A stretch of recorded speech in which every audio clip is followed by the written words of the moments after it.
I had only been living in New Orleans for about 2 weeks the night this happened, and while I'd never been to New Orleans once in my life before moving there, a decision born of desperation to get a job out of college, I'm from a similarly large metro area in the American South, so I was somewhat familiar with the dynamics of a city like this.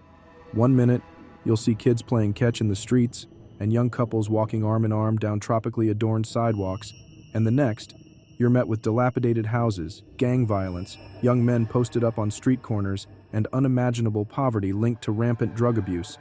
It's all about knowing where to go and which areas to avoid entirely. Anyway, I was driving home from an errand around 9:30 p.m., which caused me to pass through St. Claude, definitely one of those neighborhoods best avoided if possible. As I approached a stop sign by a small community center and food bank, I instinctively hit the brakes before I even understood why. Standing there just feet from my front bumper was a tiny cat, wide-eyed and frozen in my headlights. That damn cat. This is where my stupidity comes in. I didn't know the area well, nor how dangerous it was, and without even thinking, I stepped out of the car to assess the situation, maybe to help the little guy. I didn't take the keys out of the ignition, figuring I'd only be a moment, nor did I grab my phone from the charger. I thought I'd either coax the cat over or watch it dart away before slipping back into my car and heading home. But when I knelt down on the pavement, I clumsily bumped the barely open car door, and of course it swung shut. No big deal, I thought, assuming the door would be unlocked, only to feel my heart sink when the door didn't budge. I didn't panic immediately. After trying all 4 doors and berating myself for being such an idiot, I noticed a man sitting on the steps of the community center, eating. Spotting me, he slowly stood up and came over to the back of my car, put his bag of Raising Cane's chicken on the hood, and proceeded to eat his dinner on the back of my Subaru. I'd already been there for a good 10 minutes by this point, so honestly, his company was a bit of a relief. I didn't look as helpless with someone there. For context, I'm 5 feet tall and was wearing a tiny tank top in the brutal New Orleans heat. I explained my situation and he offered to try jimmying the door open. Desperate to get back inside, I agreed, but it was no use, and I could tell he was just fiddling around. I spotted a church across the intersection where a few people were closing up for the night. Sanctuary, I thought. Nice churchgoers have to help a woman alone and lost, right? Wrong. The man locking up looked through me at the guy who was clearly trying to open a locked car, shot me a glance that said, "Do you think I'm stupid?" and then stepped right into his own car. It was at this point that I felt the tears well up but quickly told myself to suck it up and walked back to my car.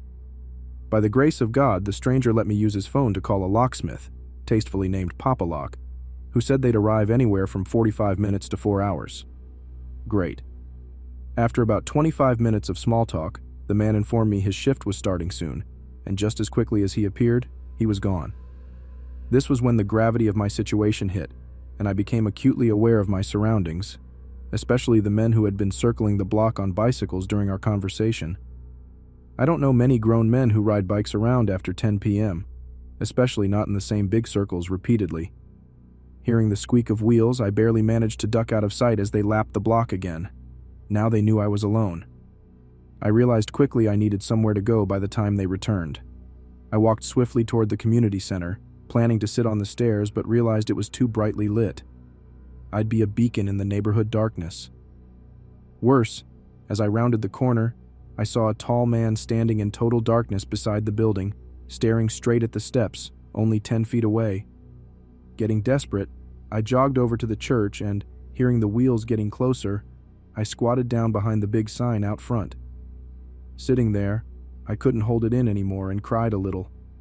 The combination of fear and frustration put me over the edge. After a while, not hearing any movement, I decided to change spots. My legs hurt from sitting on the ground, and bugs were beginning to crawl out from under me. I spotted a fenced area that seemed to be a restaurant, and finding the door unlocked, I darted inside and latched it behind me, sighing with relief. From there, I situated myself at a table, peering through the fence at my car to see if the locksmith pulled up.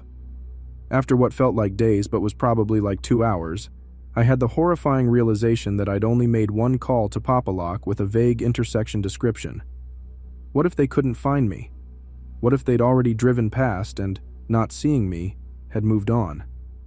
I didn't know if I should wait or venture back out, hoping to flag them down. After about 30 minutes, I decided I had to go out there. The men on bikes were gone, and although it was a bad neighborhood, I didn't want to find out what the early hours might bring. As if it were a cruel joke, the moment I left my hiding spot, the wheels began rounding the corner again. I felt so exposed, but there was no time to run back across the street. Just as I started toward my car, a black truck rolled by, then stopped, reversed, and began creeping back in my direction. I nearly resigned myself to what felt like inevitable capture when, as if out of an episode of CSI, the Pop-A-Lock truck rounded the corner. I waved frantically to flag it down, and as the black truck drove away, my savior parked. Apparently, he'd been looping around for 20 minutes trying to find me and was about to give up to help someone else.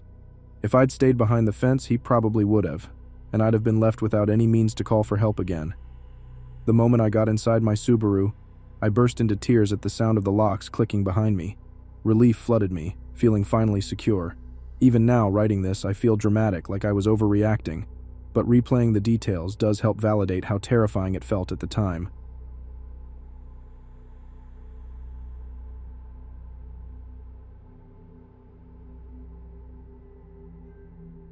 I recently had one of those moments where a lot of things came together in my mind, helping me make sense of something my childhood self couldn't fully comprehend at the time.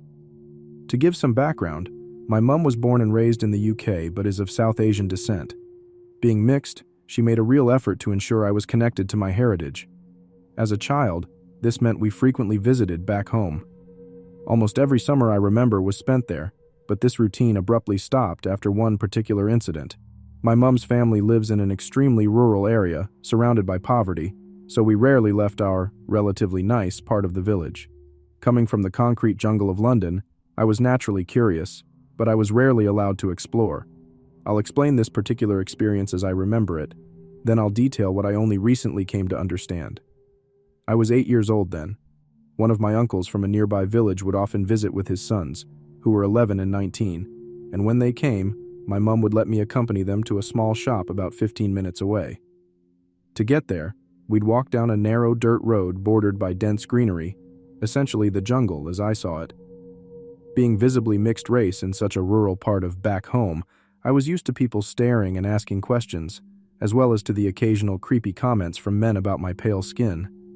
My mom had warned me about them, so I knew to keep my distance. As we walked, we passed a group of young men. Some were on motorbikes and others were standing around. One of them waved at me. He seemed friendly enough, and since my mom would always tell me, "Oh, that's someone you met last time," even if I didn't remember, I just waved back and went on. At the shop, we lost control with the snacks. The owner was friendly and let us try sweet mishtis and kulfi ice cream. I was excited, thinking I could surprise my mom and one of the family cooks who loved kulfi. I asked for 3, but the man gave me 4, urging me to run quickly. With my hands full of rapidly melting ice cream, I told my cousins I'd get a head start, and they could catch up when they finished. Since they could still see me, and it was a busy road in broad daylight, I felt safe enough to walk back leisurely. Soon I passed the same group of young men, and the one who had waved earlier approached me. He seemed to recognize me, saying I was X's niece, X being my uncle. He even joked, taking one of my ice creams, saying, "She got an ice cream for Mama." This didn't seem strange, as Mama means uncle in our language. I assumed he was a friend of my uncle's. After some casual questions about my trip, he offered me a ride on his motorbike. That was when I started realizing something wasn't right. I looked around and noticed I was surrounded by his group, and neither my cousins nor the aunties were within sight. For the first time, I felt truly vulnerable. Luckily, my cousins came running and yelling, likely because I was their responsibility, and the men scattered into the jungle. This disturbed me because the jungle was just endless trees and bushes. There was nothing there to hide behind, only greenery as far as I could see. We caused quite a scene, and when we told my family, I was basically put on house arrest. Shaken by the incident, I was actually relieved to stay close to home. Yet I had this uneasy feeling of being watched. Villagers we knew mentioned seeing a group of men on motorbikes circling our house at a distance. They weren't anyone familiar to us, and they kept their distance, but it felt threatening. A couple of days before we were set to leave, I had one last encounter with this so-called friendly uncle. Late at night, after a game of cards with my family, I went to my room to play on my Nintendo DS. Suddenly I noticed movement at my window. He was there, just staring at me with a twisted smile, putting a finger to his lips. I panicked and screamed. I don't remember what happened next, but I was later told he was dealt with and assured he wouldn't bother me again. Recently, we received a wedding video from a cousin's wedding back in the village. Part of the film showed the area where the jungle had once been, now completely cleared. For the first time, I could see past the greenery. When I asked about it, my mum explained that my uncle had arranged for it to be cut down shortly after our visit due to rumors of the headcutters, a term far more sinister in our language. During that time, beggar children were being kidnapped, but it took a while for the village to piece this together because it wasn't unusual for beggar children to go missing. Later, a severed head was found. The villagers tried to keep this quiet to avoid shame, but the issue disappeared after they cleared the greenery, exposing the men's hiding spots. I've known about the headcutters for years and knew it happened in our village, but somehow, until recently, I never connected it to my own experience. Now I often think about what almost happened to me, and more importantly, what tragically happened to other children in our little village. Beyond our small community, no one knows or mourns them.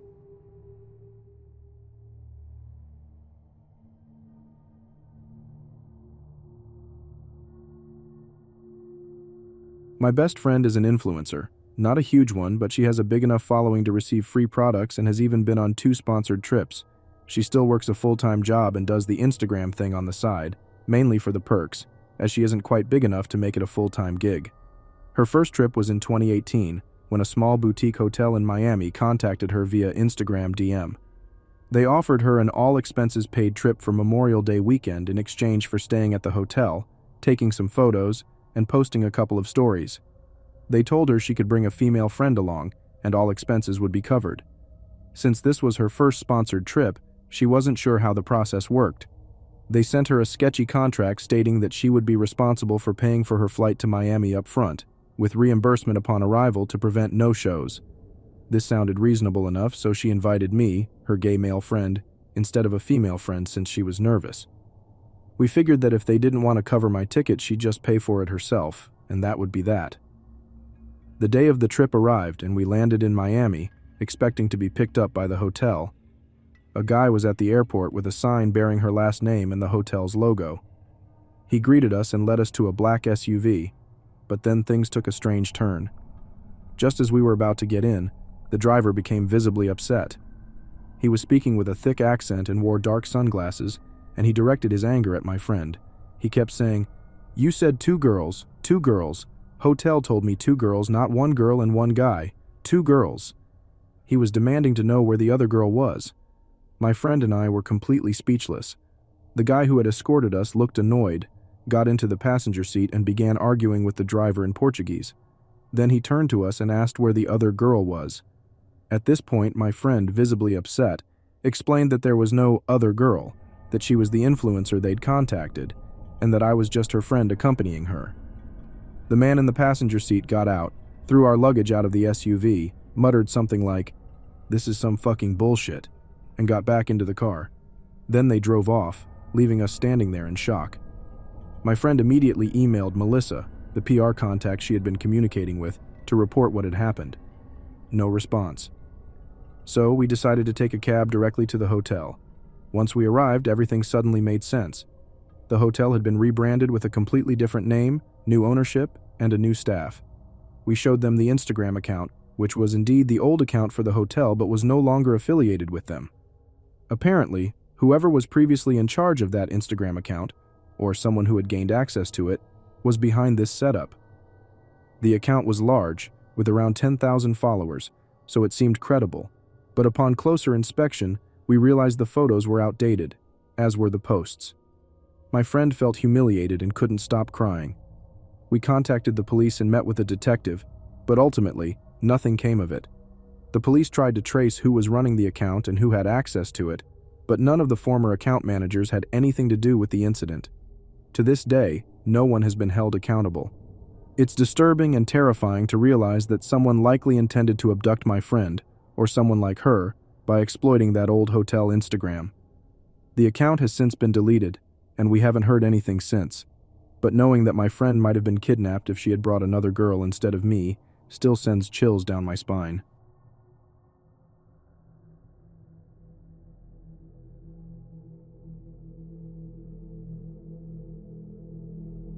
This event took place quite a few years ago, so unfortunately I don't remember every detail, but I do remember almost everything that happened. This incident occurred when I was around 4 or 5 years old on Easter Sunday. My family always gathers at my grandmother's house to celebrate holidays, birthdays, and other occasions. So, as with every holiday, my mom and I started the hour-long trip to her house. My mom prefers to live away from the commotion of the city, which explains the long drive. We were about 20 minutes from our destination when my mom noticed that we were a bit low on gas, so she pulled into an old, almost rustic-looking gas station with just a handful of customers. It was red and white with a few festive decorations outside and Easter stickers on the large glass windows flanking the door. Having taught me not to talk to strangers or open the car doors for anyone but her, my mom trusted me enough to leave me in the car alone while she went inside briefly to pay for gas. She told me she'd be right back before heading into the gas station. It was a nice day, so the car windows were down to enjoy the breeze instead of using the AC. While waiting, I remember adjusting the colorful paper clippings in my Easter basket beside me and then looking out the backseat window. That's when I saw a tall, older man, maybe 30 or 40 years old, approaching my window. He crouched down a bit and looked at me. "Hi there, what's your name?" I remember him saying. At that moment, I remembered I wasn't supposed to talk to strangers, so I told him, "My mom says I shouldn't speak to strangers." He then replied, "Well, we can be friends then. My name's Charlie, and now that you know my name, I guess I'm not a stranger anymore, huh?" Being a child, I thought he was right. In my mind, I figured that since a stranger is someone you don't know, this man wasn't a stranger anymore because I knew his name. We had a brief conversation that I don't remember very well, except that he complimented my Easter basket. At that point, I started to get a sick feeling in my stomach, but as a child, I didn't understand why. Just then, my mom walked out of the gas station, noticed the man immediately, and approached the car quickly, asking him what he thought he was doing. The man seemed to panic and suddenly pulled my door handle violently. Realizing it was locked, he reached through the open window, grabbed my wrist and tried to pull me out. I panicked and instinctively pulled back, which caused him to release his grip and take off running. My mom rushed to the car and I unlocked the doors. She pulled me into a tight hug, almost painfully, then inspected me closely, repeatedly asking if I was okay. I had a slight bruise and redness on my arm where he had grabbed me, but other than that, I was just shaken up. The reality of what had just happened sank in, and I started crying and holding on to my mom right after saying I was okay. I don't remember much after that, but I recently asked my mom about it. She told me she had called the police immediately after the incident. To this day, she says it was the most frightening moment of her life and claims that if she had gotten there even a minute later and come back to an empty car, she wouldn't have been able to live with herself.